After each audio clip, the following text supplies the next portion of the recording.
Hello and welcome to the Go Television. Here we are in the picturesque village of this Tapobhumi Kundai, and we have a very eminent guest and a friend of ours from Germany, Dr. Ulrich Randoll, who is a doctor, who is a writer and a researcher in the field of systemic medicine practices or the approaches. So, doctor, welcome to this Tapobhumi. So thankful for this interview, and I'm so happy to be here at this nice place here in the ashram from Swamiji, and so that we have the time to talk to each other. And well, it's wonderful to be here. I like the climate, and it's wonderful. Thank you. So, Dr. Ulrich Randoll, how you find India? Well, I like it very much. It's not the first time that I'm here, so it's now my fourth time coming to India, and I like it more and more, especially the philosophy of the country, the philosophy of the people, how people are living, and especially the tradition of the country I like so much. Well, Dr. Randoll, when we talk about the philosophy and the lifestyle, so you are a pioneer in this concept of matrix rhythm therapy. Okay, which actually connects the functioning of our body to the rhythm and to rhythm of a life. Okay, so how this whole concept of rhythm and a matrix. So to educate our viewers, so matrix rhythm theory is all about rejuvenating the tissues, okay, and getting them on a rhythm. So how this whole idea or the concept of this rhythm therapy started? Oh, that's a long story. The story started about 20 years ago when I started at the University of Erlangen in the department of maxillofacial surgery. And my patients were about tumor patients, about 70% with these maxillofacial problems, tumors here in these areas. And these people had, beside the tumor, of course, big pain problems. And I was very enthusiastic in those times as an assistant surgeon. And of course you just start, and then I observed very quickly that our operation that we offer to the patients, and also the chemotherapy and also the radiation therapy, is not sufficient. That means we do our very best at these university units still now, but after long operations patients die. And so my question was, what is the tumor? What is the pain? Where does it come from? And so we see that it's not only a local disease, it's a general disease of the whole body. You have to ask for the immune system problem, but then of course you see that these patients are sometimes very depressive. There's a mind also, not only the things that you operate, there's something beyond. And so as in those times I said I have to study on the one side the whole body and go more to the larger dimensions, but on the other side I wanted to focus into the body and to analyze what a tumor cell is different from a normal cell. And so I had in those times a video microscope, that is a microscope different from electron microscopes. Electron microscopes, they just you can observe dead structures, the rest of life. But what I could see was the cells alive in the same resolution or similar resolution. And suddenly I saw when these cells were surrounded by the plasma, like the fishes in the water, I saw that muscle cells that I also analyzed were pulsating, heart cells were pulsating. And so I saw that the rhythm that, for example, is produced from our heart can gun down to the tiny areas of a single cells, and even there we see that the cells are oscillating and producing a certain rhythm. And in those times I was directly confronted with Chinese medicine and also the Indian philosophy of Vata Pitta Kapha. What is it? You have different pulse qualities here from this muscle here. But how can you measure it? Is it measurable by objective values or just by people that have learned it? And up to now we know that Vata Pitta Kapha system cannot be measured by machines. It is a very subjective measurement by people that learned it 5 years, 6 years or longer. It cannot be quantified. It cannot be quantified. Yes, it is just a feeling from some people who have the senses, and this is standard in other countries, but not in the Western world. If I go with Vata Pitta Kapha to Germany, they will say, oh, this is something very strange, it is not measurable, so it has no scientific value. Yes? And so that was the first time I was confronted with these rhythms from my cells, and on the other side, when I extrapolated to a macroscopic organ, that there I have to deal also what is science and what is not science, you know. So doctor, just to simplify these things, okay, what are day-to-day diseases which is related to this therapy, and which could be this therapy could be actually applied to this kind of a diseases, maybe for chronic diseases and other diseases also? So with my microscope I could analyze just the management of cells. I had the fishes in the water, the cells in the plasma dishes, you know, and so I changed just the environment from the cells, and I got different cells. So I could really guide the cells. Did I want to have, for example, in a low pH you get cell division, and in a normal pH or in an alkaline pH you get a cell you get cell differentiation.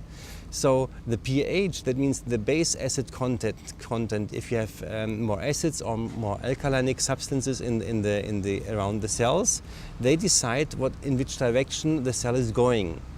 And so I concluded that this might the nutrition might also have an influence maybe on the cancer. And in those times when we had really cancer that we did not want to touch because it was too huge, you know, nearly hopeless cases, I said then I want just to try by general conditions that I changed how to influence, or if I can influence the tumor. And that was possible, you know.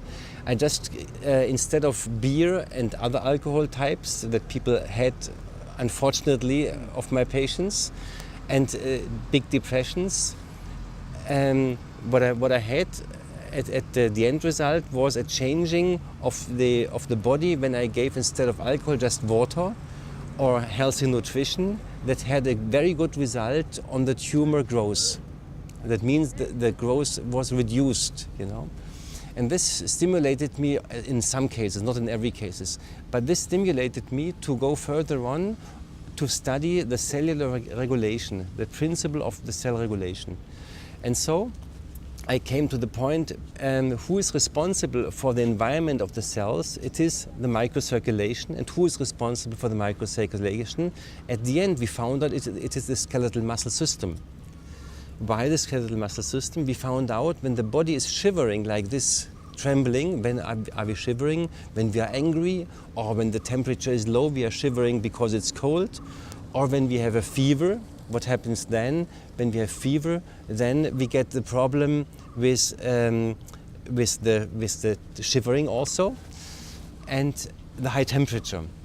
That means at the end that with microscope that we put here on the fingernails, we found out when the muscle is shivering here, we get an activation of circulation here. That means the contraction here, the shivering, brings the blood from this point back to the heart and makes the space free for the new blood from the heart to the point.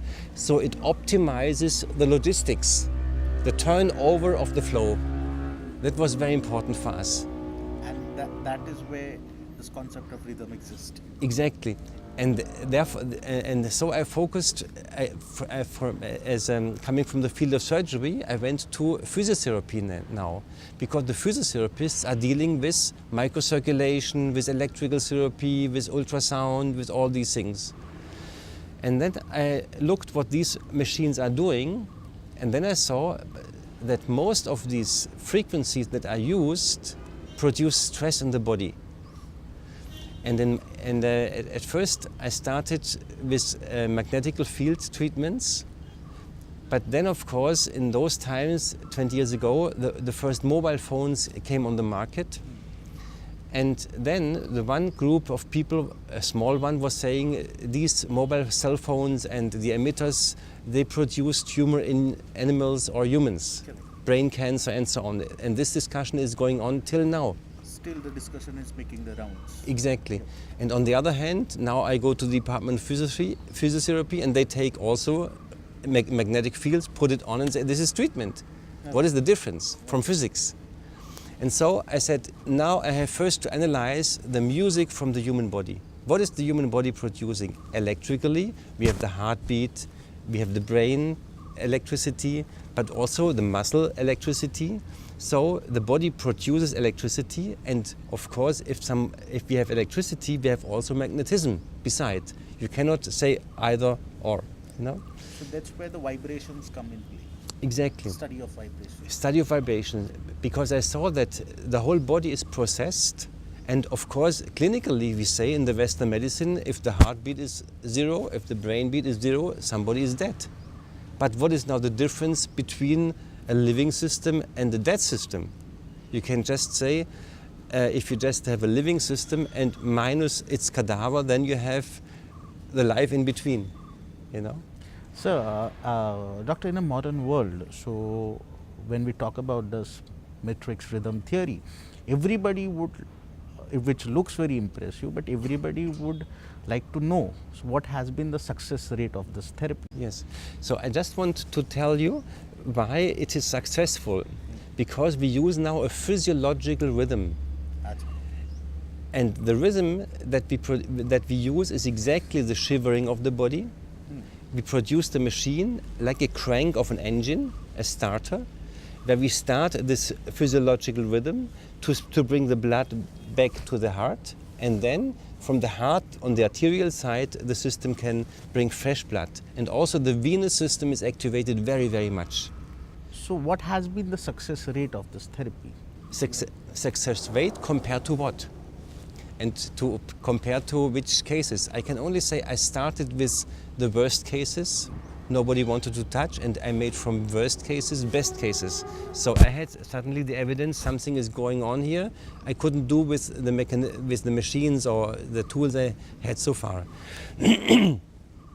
So coming to the point that there must be something very special with physiological rhythms, I continue to optimize the machine, and now we have an international accepted medical device for this, like a crank. It looks very simple, where we activate the body intrinsic rhythm. And what we do is we optimize the logistics. That means we can only optimize the environment, and then we have to ask what is healing. Is there a healer in this world? You know? And I can tell you there are as many healers in this world as human beings, because everybody is his own healer.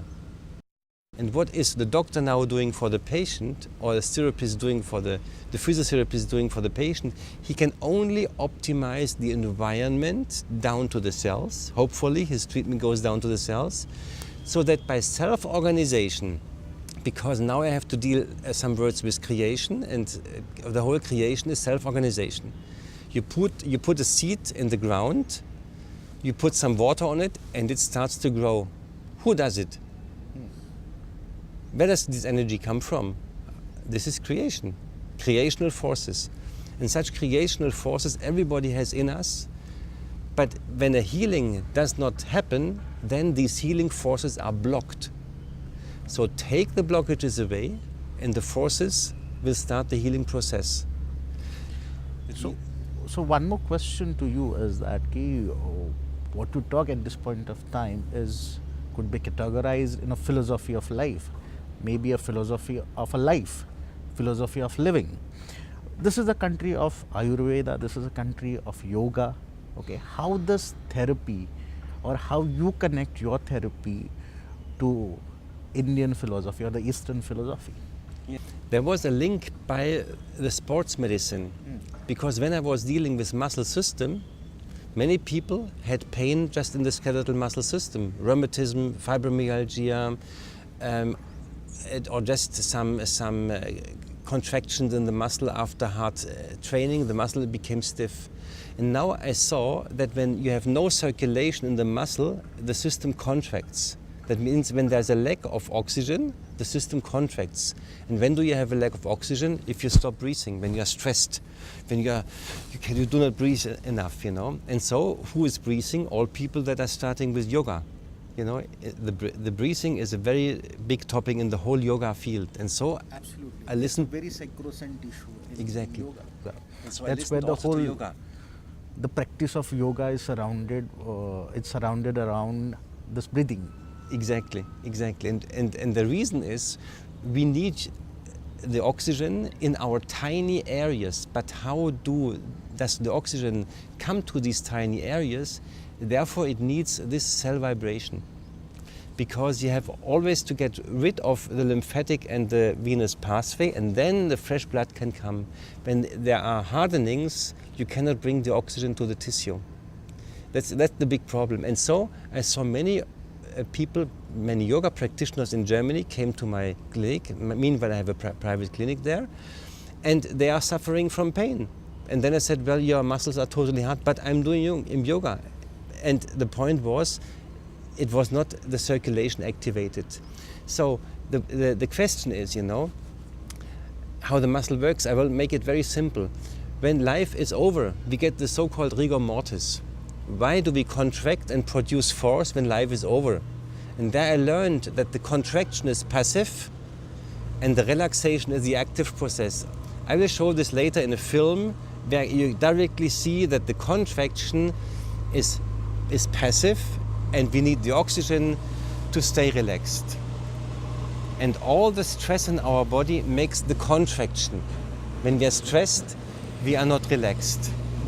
And this is the big problem of our stressy life every day, also in India now, that people are more and more have the so-called burnout because they don't breathe, they are horning, they are shouting, they are running, they have the business every day, but nobody has the time to calm down.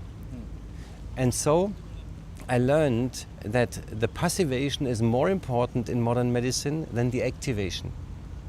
And so at the yoga conference I met also Swamiji, and that's one of the reasons I'm here today, to talk with him. And because the stress, what is stress? Stress is something in between the ears. So how can I deal with stress? So that's what the problem in especially in the countries, developing countries like India is, and this is how maybe Germans would connect to India. That India is a growing economy, and we are extending in a services sector. Okay, more technically based, or the IT firms coming in, and we also have the health or the lifestyle related issues because of our working practices. Okay, all the day we are occupied with the stress and the office related works. Yes. Maybe sitting on a chair and working on a laptop or programming on a computer. So what are these lifestyle related issues or the diseases? Do you find these diseases as a threat? Yes. So the modern diseases are coming from our lifestyle, of course, and most are coming from our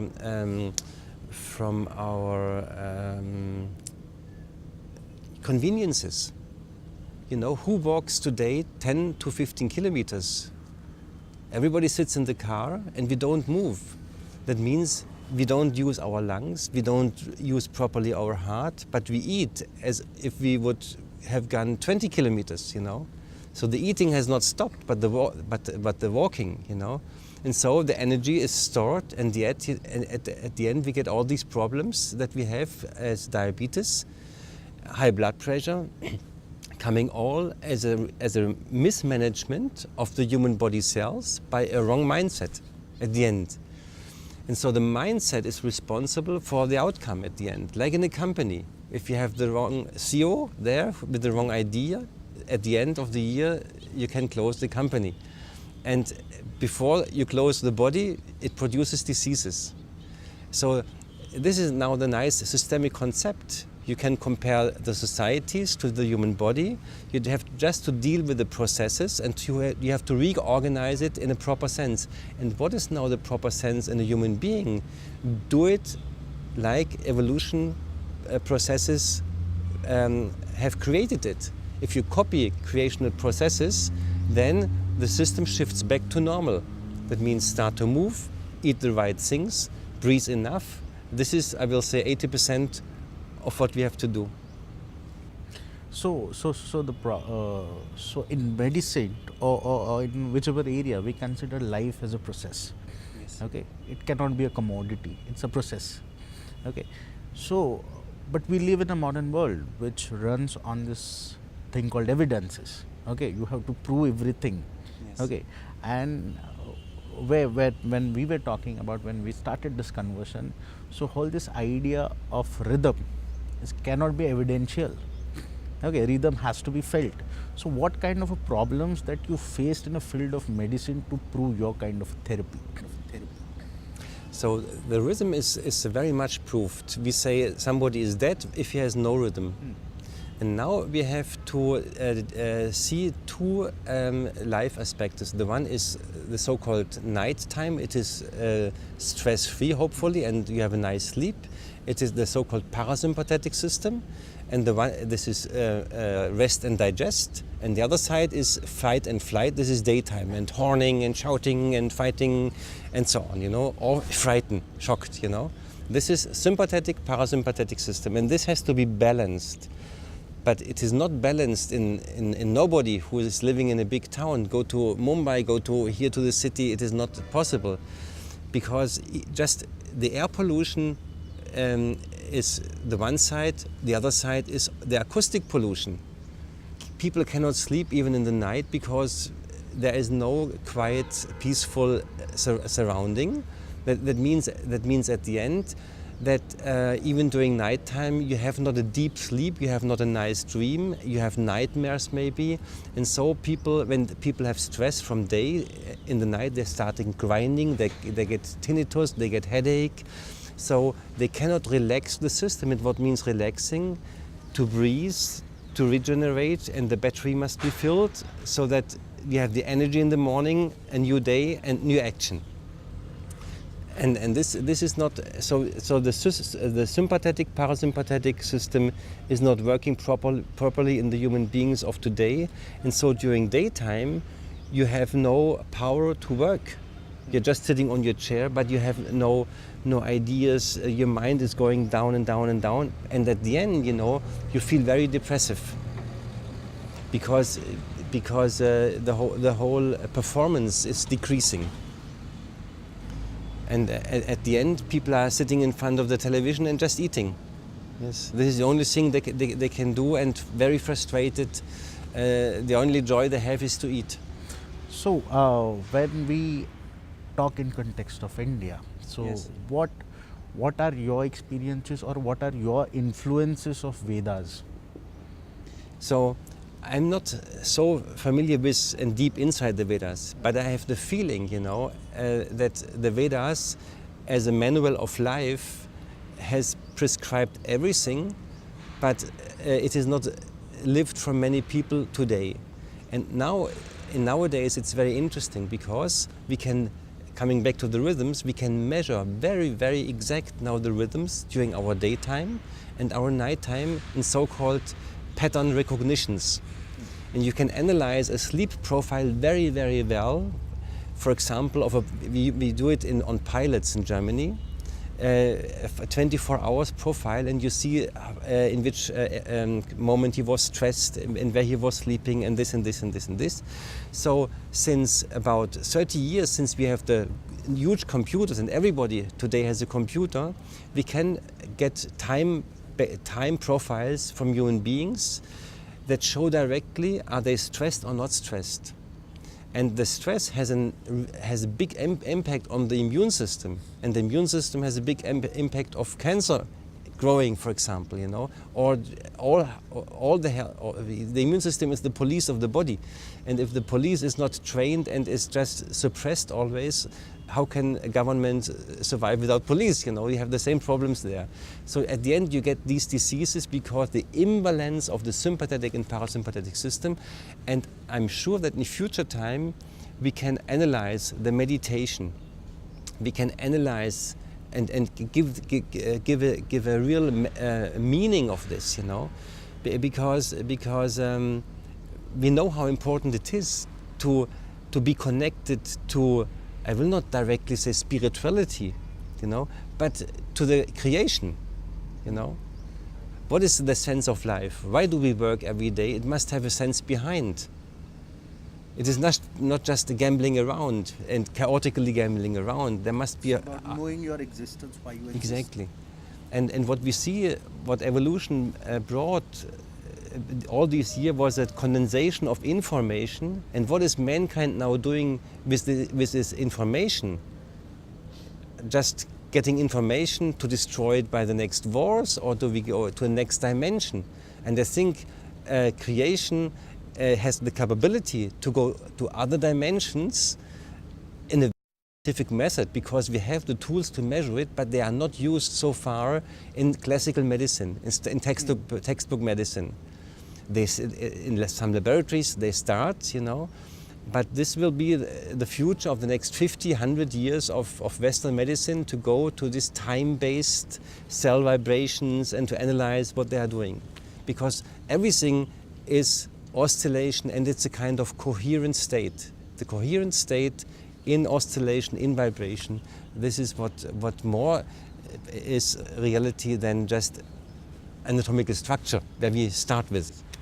Yes, again, doctor, simplifying these things in the modern context, that you are researching in this chronic diseases for last few decades, and you have headed several work groups, okay, research groups. What kind of patterns you find in this chronic diseases, or how the pattern has changed?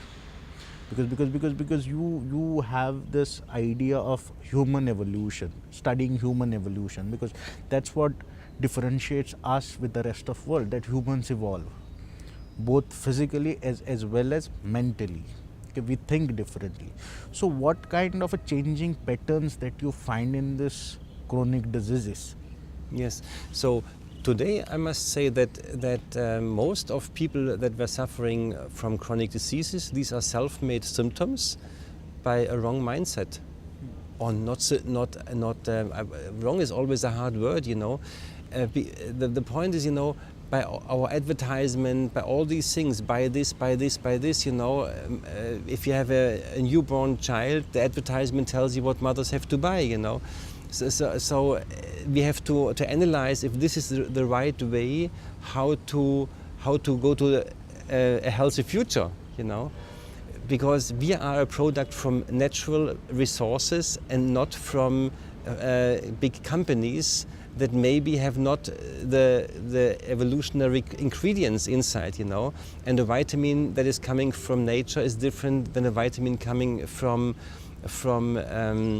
a company, you know. There are differences in biocompatibility, in resorption, and all these things. And India is such a huge, brilliant country, and you have the sun in the most parts. It's warm. I mean, of course, sun you have every day in your country, but it's warm. So you have the fruits, you know. And the fruits is so important to have the fresh fruits every day, the fresh vegetables every day, and this is much better than just the food that is conserved and is not living anymore. You know, this is very important to eat these things for the future time. You can say the kitchen, you know, around a human being is the nature, yes. But if we poison now our kitchen by the air pollution and other toxins and so on, then of course this is at the end the poison for our cells, and this will produce in the long range diseases. There's no way. Well, again, putting it in Indian context, so yes. You have been in India, okay, you have been in India and you have traveled in India, okay. So what are the issues in Indian medical practices that you find which has to be addressed? So in India, I find the whole range of possibilities, and I find so many open-minded people, and of course everybody has his own interest. For me, the only question is always: is the interest against nature or with nature? We must have interest, because this is intrinsically in evolution to have interest, if I have certain conscious. But we have always to figure out how far is it for the evolution or against the evolutionary process. And so at the moment I see two trends, in India. The one is, of course, the Western medicine. You operate and operate and operate. And I read a nice article in the Times of India when I arrived here in Goa. And they said that about 90% of the operations from back spine are not necessary. Oh. So it is, and this is a high percentage, because they said it's not a spine problem, a bone problem, it's a musculoskeletal problem, and I really can confirm this. Of course, I understand a surgeon who wants to operate, but we cannot operate. And now we have the possibility, and this is what we do in some clinics in Germany, and. We just try firstly to deal with the skeletal muscle system, with the muscle system, process management, microcirculation, and then we get in Germany I get 60-70% away from all these chronic back pain, either it is knee or hip or spine, and only a small percentage needs operation. So we need surgeons, of course we need them, but the question is only, is the first focused soft tissue, or is the first approach the bone tissue? For example, and I can confirm, that the pain is coming from the soft tissue and not from the bones. So I must pose the question: is it necessary, firstly, to make an X-ray and NMR, or should I better use the same amount of money, directly start with the treatment of process management, and then directly the pain has gone? And if not, after 3 treatments, then I start with the X-ray, because it's not urgent to operate. You have time. Of course, when there was an accident, other case, then of course you need X-ray. Gotcha. So, Doctor, one question to you is that, see, at the end of the day, what medicine is at the end of the day, it's also a business. Yes. Okay.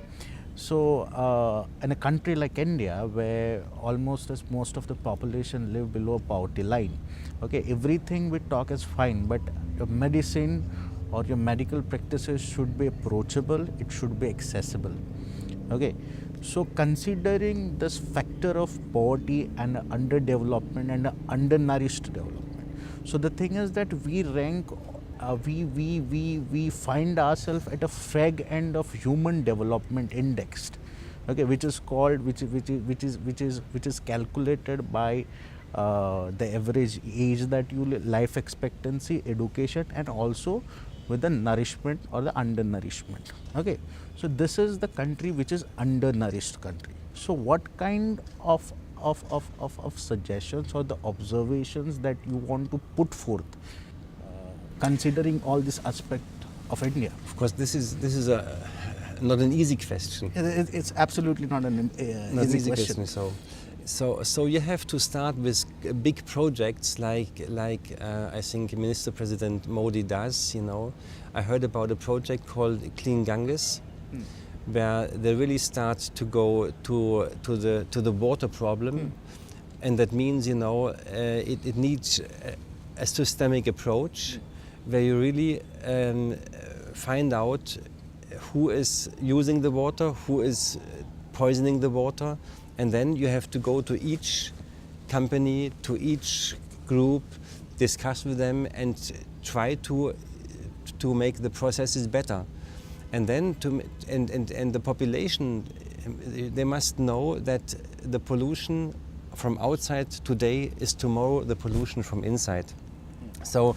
And every mother will understand, that she cannot throw everything out here, because here the children are playing and maybe eating this and this and this and this and getting I don't know, poisoned from this and that, you know. So it is a question of consciousness, a question of education, and I'm sure that this problem can be managed. If you just compare it to Europe, 100 years ago in Europe the air was horrible, you know, in big towns. The rivers were poisoned, but today in the River Rhine in Germany you can swim, and the whole, from the beginning till the end, you can swim in this water. And so it can be reversed, you know, and this can be a good example for India. How did they do it in Germany to clean the water systems? What do they have there? And I hope that in future time, you know, these developed systems can directly be integrated there. Of course, things must maybe adapted and so on. But as an example, how to renew the whole country, this is given also in England. If you go to London, 100 years ago, it was not possible to breathe, you know. Today it's wonderful, pretty town, and like this, there could be a very nice change. Well, Doctor, you spoke about the systemic approach to this, because at the end of the day, when we talk about cells, it's a kind of a organ. It's a organic. It needs an organic approach. Mahatma Gandhi, a most celebrated philosopher in India, who said, which we also consider the father of a nation. Okay, in his whole, his philosophy is considered as the most organic philosophy. It's just because whatever economic and the political ideas he proposed at that point of time, the one very pertinent and important issue that he stressed on, and that is the health. Yes. For a good nation, you need a good health. Yes. Okay. So, what is your idea about accessibility of a healthcare? Yes, it is. And because we have this concept of a welfare state in India, where taking care of health is maybe a duty of a state. Okay. So what is the scenario in Europe as far as the public health is concerned, or the public policy towards the health is concerned? Yes. So it is necessary that people. So the point is, you know, when does an animal move? When the animal is hungry. And so when human beings move when they are hungry. And normally when we are hungry, we should go hunting. And the man, you know, should go hunting every day, also here in the country, to the woods, and to go 5 kilometers, 10 kilometers for hunting, and then they bring some meat for the family. But what are we doing today? We don't go hunting, we just go buying there, or somebody brings it to the home. That means we eat the same amount or more than, because you didn't get every day something to eat, you know. So we have to go to a correct diet program. That means, and diet means just we have to be how can I say,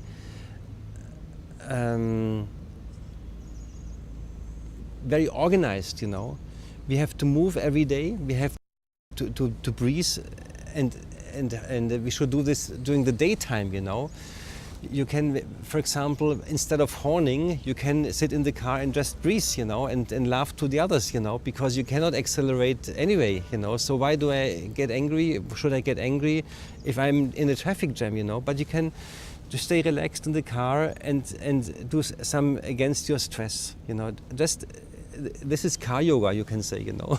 You just start with movement in the car, and you look here and you look here, and you move your joints in the car, you know.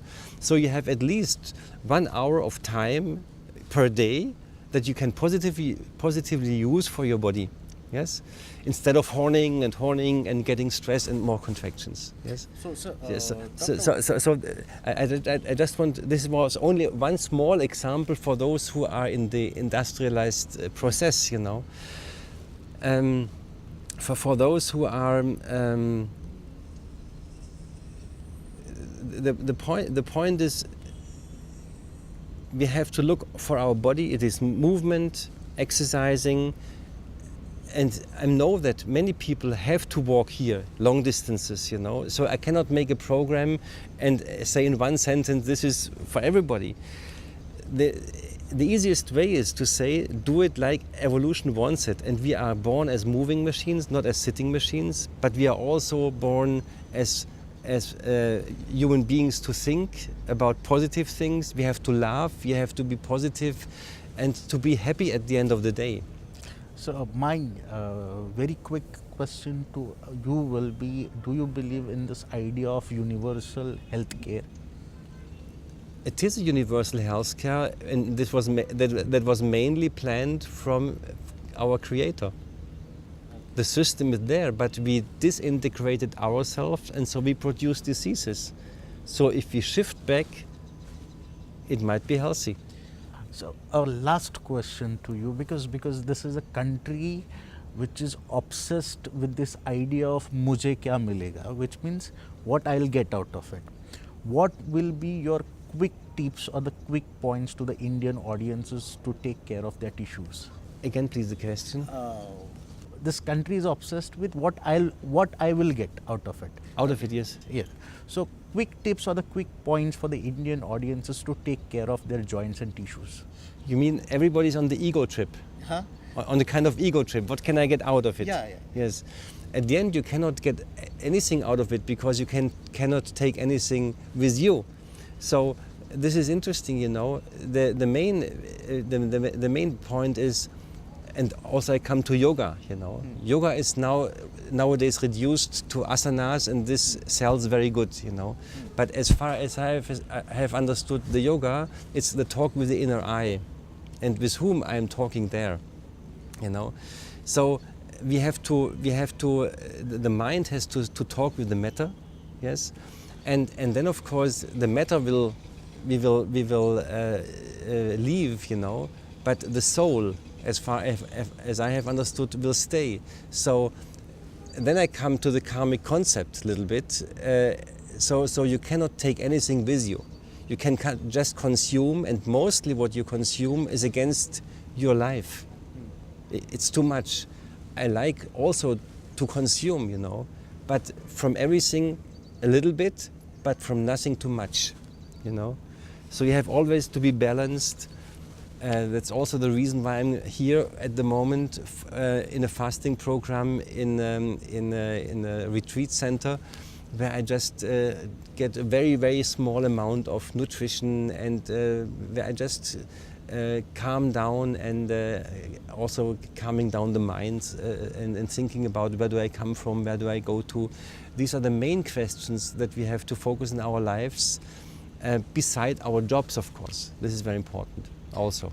So to sum it up, knowing our existence, and we should learn why we exist and why we should exist. Exactly.